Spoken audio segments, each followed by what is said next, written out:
Gimana tuh Kak bentuknya? Apa kayak kalau nge-shot, udah kamu Tuhan Yesus gitu?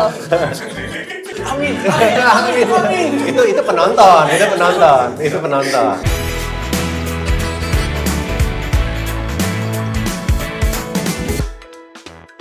Hai guys, kembali lagi di programnya Yes He Is, Helping the Normal Series, dan gue Valentino, Ino boleh dipanggilnya, dan gue nggak sendirian di sini karena ada. Aku Giska, dan Yes He Is ada buat support kamu buat cerita tentang Tuhan Yesus. Nah, Helping the No Talk Series ini memang bukan ada untuk cuma sekedar jadi podcast yang kita dengerin aja, tapi memang kita mau menginspirasi juga sih. Kita pengen menginspirasi apa sih yang bisa kita lakuin supaya kita juga bisa bantu orang-orang untuk kenal Yesus lebih jauh lagi. Nah, buat kalian yang mau tahu tentang Yes He Is, kalian bisa follow sosial media Yes He Is di TikTok, YouTube, dan juga Instagram. Nah, oke. Sekarang kita ada di podcast ini dan kita punya satu narasumber ya. Kita punya satu narasumber yang datangnya jauh banget nih. Kita panggil jauh banget dari salah satu kota yang cukup feminim. Feminim. Kenapa tuh? Karena dia dari kota Karawaci. Oh. Kenapa feminim? Karena kalau gentle, Karawako. Oke. Lucu ya? Masuk ya? Boleh. Oke. Nah, kita langsung aja ke narasumber kita, yaitu Kak Daniel. Halo semuanya, salam kenal. Salam kenal. Kak Daniel boleh dong Yes. kenalan sama kita nih. Kak Daniel ini siapa sih? Kenapa tiba-tiba ada saya ya? Tiba-tiba ada di sini. Kenapa tiba-tiba ada saya ya? Kira-kira nih.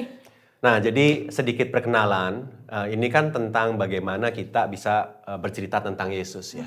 Nah, ini yang luar biasanya adalah kenapa Tuhan bisa memakai saya. Karena kalau Tuhan memakai saya, Tuhan bisa memakai kita semua. Karena saya itu nggak ada latar belakang sebagai pendeta atau nggak ada latar belakang sebagai pekerja di gereja, tapi saya punya kerinduan dan saya punya hati untuk Tuhan Yesus. Jadi kalau misalnya ditanya siapa saya latar belakangnya dilahirkan dari keluarga yang memang sudah Kristen. Tapi saya baru mengenal Tuhan Yesus secara intim dan secara lebih pribadi itu ketika saya ada di perkuliahan. Ketika saya kuliah di kampus yang kebetulan lokasinya di Karawaci. Feminim banget ya? Yang feminim banget. Jadi saya lulusan dari sana, kemudian saya sekarang bergerak di bidang pelayanan. Melayani anak-anak muda. Boleh nggak Kak Daniel ceritain dulu nih, awal mula Kak Daniel bisa terlibat di dalam satu pelayanan ini, boleh diceritain juga nggak pelayanan apa tuh? Oke, ini dari saya umur 5 tahun boleh saya cerita? Wow. Panjang. Boleh, Wow. dari Bisa 5 jam. 5 jam. Langsung di skip aja ya, jangan jadikan resume kerja ya. Oke. Jangan 5 tahun dari waktu dibentuk ibu, boleh. Oke, jadi latar belakang saya itu dari saya muda, Tuhan itu sudah memberikan saya beban ke anak muda.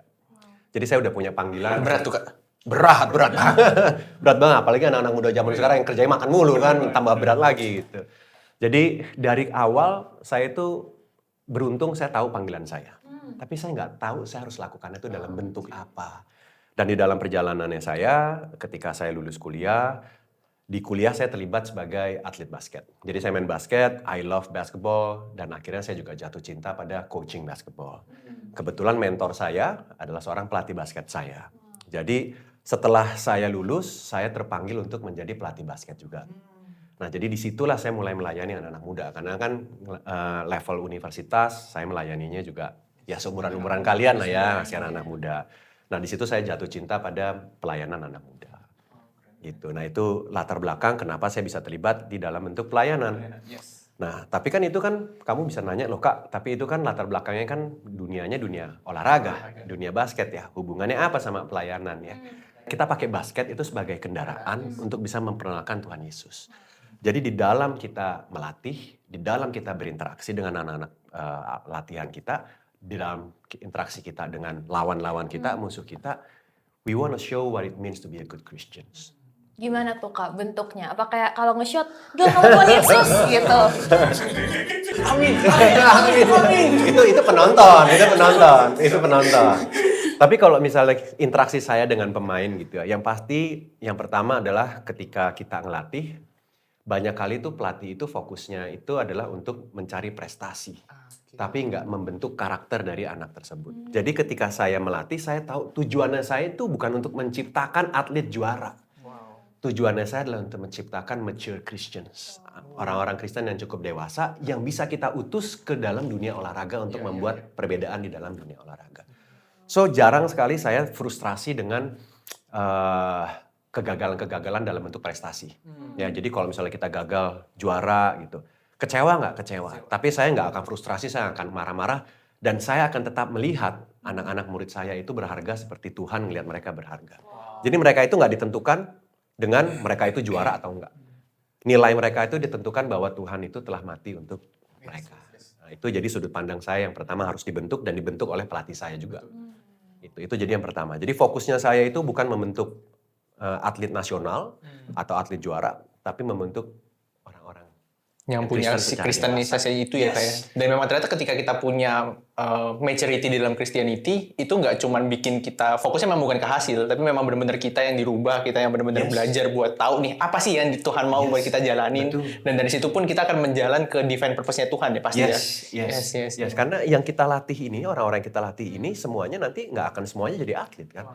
Tapi paling nggak mereka pasti semuanya akan punya pasangan. How do you become a good Christian sebagai seorang pasangan? Mereka akan jadi seorang ayah atau seorang ibu.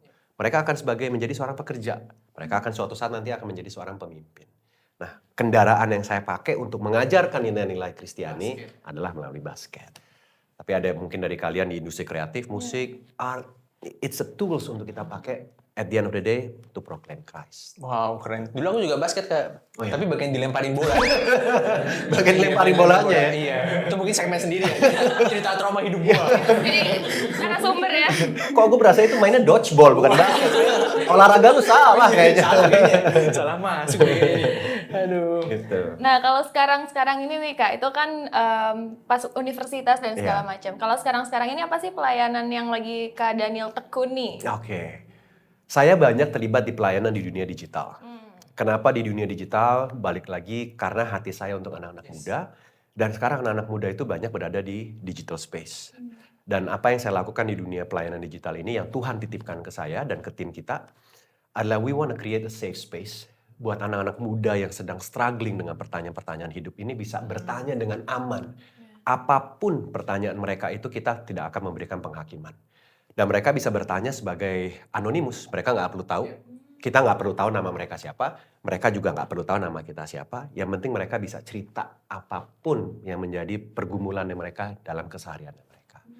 So that safe space is an important space untuk kita bisa masuk. Tapi kayak awal mulainya tuh gimana sih Kak? Nggak mungkin kan tiba-tiba jadi nih safe space ini. Tiba-tiba jadi gitu aja ya. Oke. Kalau dilihat dari perjalanan hidup saya ya. Balik lagi kan tadi kan saya cerita bahwa saya itu kan dibesarkan di dalam dunia olahraga, which is very competitive, ya, very result oriented. Pokoknya kita harus jadi juara, kita harus kesuksesan itu ditentukan dengan sebagai juara. Dan itu tuh secara nggak langsung ngebawa kepribadian saya itu jadinya tuh pengen menjadi yang terbaik, selalu menjadi yang terbaik. Tujuannya motivasinya awalnya untuk memuliakan Tuhan. Tapi ujung-ujungnya lama-lama itu jadinya pengennya ngebangun kebanggaan diri sendiri. Nah, sampai suatu ketika saya itu masuk ke dalam fase hidup di mana hubungan saya sama Tuhan tuh gini loh. Tuhan, saya Daniel, saya anak yang baik. Kamu puas ya sama saya ya. Tuh, sampai saya itu mencari perkenanan Tuhan dari perbuatan baik saya. Nah, itu berarti membuat posisi saya bahwa saya ini pantas untuk dikasih oleh Tuhan. Kalau berbuat baik. Kalau berbuat benar semuanya. Saya nggak nyusahin Tuhan. Saya nggak doa minta Tuhan tolong dong. Saya butuh A, saya butuh B, saya butuh C gitu. Karena saya nyari approval-nya Tuhan dari perbuatan baiknya saya. Nah, di dalam perjalanan hidupnya saya, ketika saya menjadi pelatih, kemudian saya kemudian bekerja di dunia marketplace, mentalitas itu saya bawa. Jadi saya itu nggak mau melakukan sesuatu di mana ada potensi saya gagal. Jadi saya tuh selalu melakukan sesuatu yang I'm good at. Oh ini saya bagus di ngelatih, ya udah saya ngelatih. Oh saya bagus di dunia bisnis, ya udah saya masuk ke dalam dunia bisnis. Oh saya bagus di dalam dunia properti, saya akan masuk ke dalam dunia properti. Sampai suatu saat COVID happens. Everything yang saya bangun dalam seketika runtuh semuanya. Saya nggak lagi ngelatih olahraga stop. Saya lagi kerjaan saya waktu itu juga di dunia sports industry, retail sports juga merangkak, itu udah benar-benar tutup, nggak ada yang beli baju, sepatu, apapun sports apparel. Dan kemudian apapun yang saya lakukan, itu semuanya di mata Tuhan itu identitas saya itu hilang gitu. Kayak anak baiknya Daniel, versinya Daniel yang nggak pernah ngerepotin, yang mandiri, itu hilang. Sampai akhirnya Tuhan tarik itu semua dan Tuhan bilang, Daniel, kalau kamu nggak sukses di pekerjaan, kalau kamu nggak punya network yang kuat, kalau kamu nggak punya penghasilan yang cukup baik, identitas kamu siapa? Itu that really break me down. Dan itu tamparan yang keras dari Tuhan. Bahwa kenyataannya bahwa saya tetap anakmu, anak Engkau Tuhan.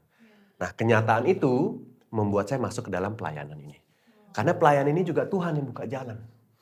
Saya nggak pernah punya mimpi. Iya, nggak pernah punya mimpi untuk masuk dalam sebuah pelayanan digital ini.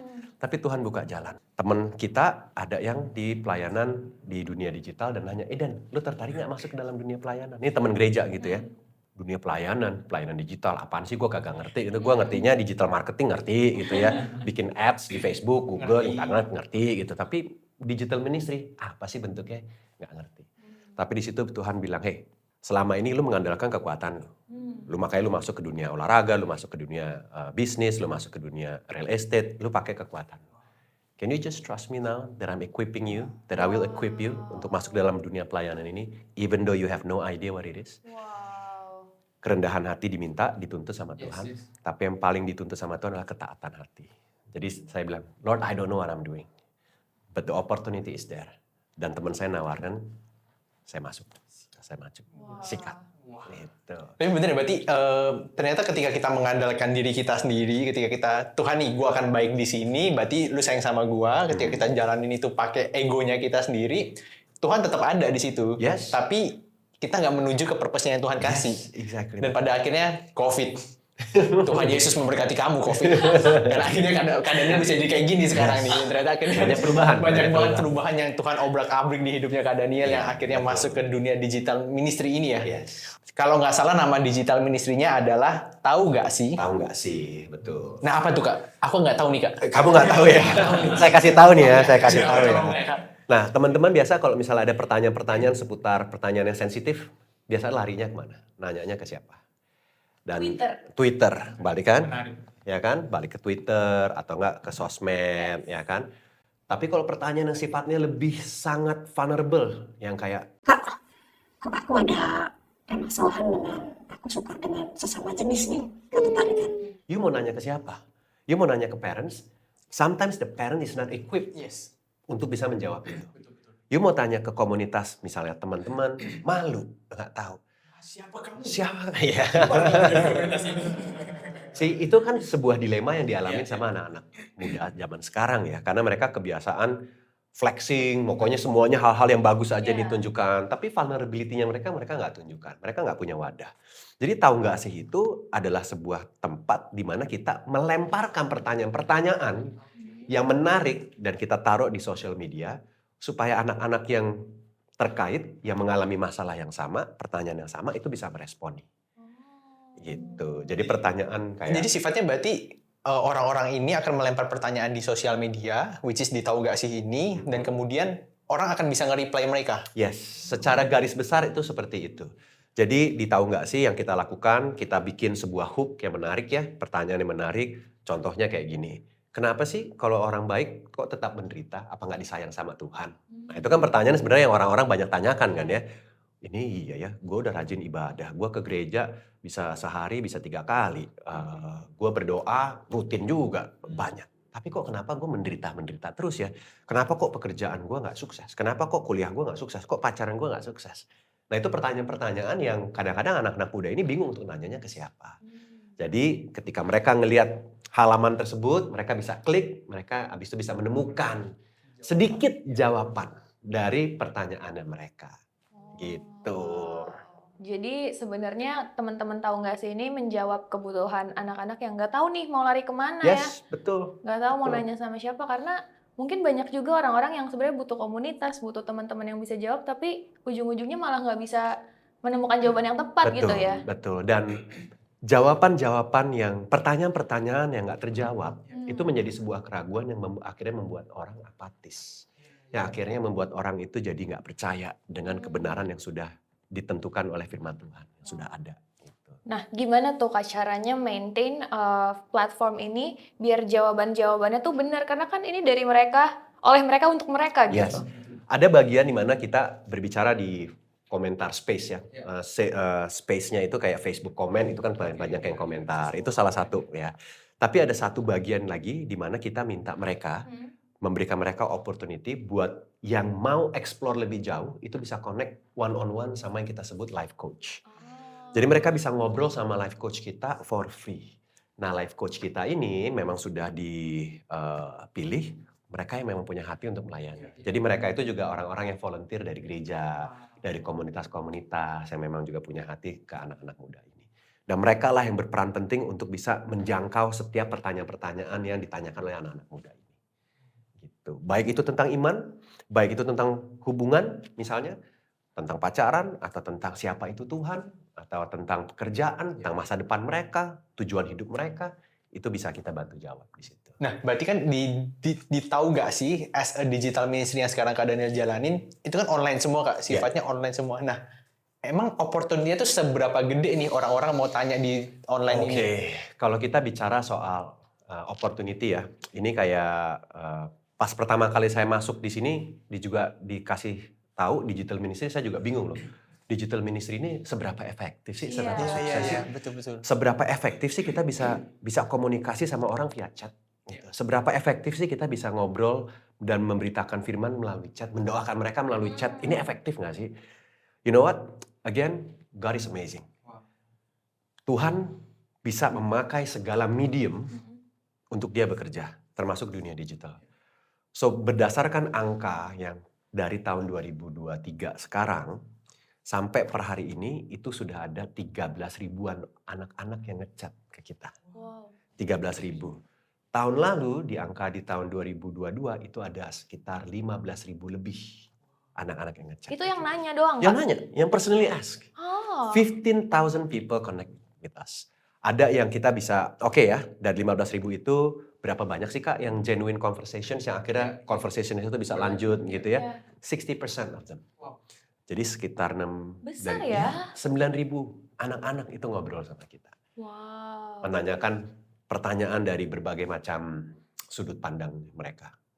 Jumlah orangnya hampir banyak kayak waktu Yohanes mau baptis ya. Iya. Iya, kita harus cerita deh. Iya, ini cerita yang mana ya? Gak ada ya, di orang baptis sebanyak itu.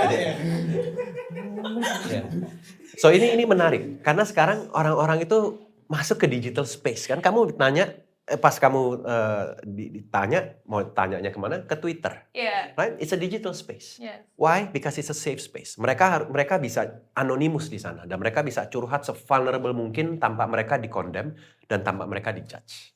Begitu.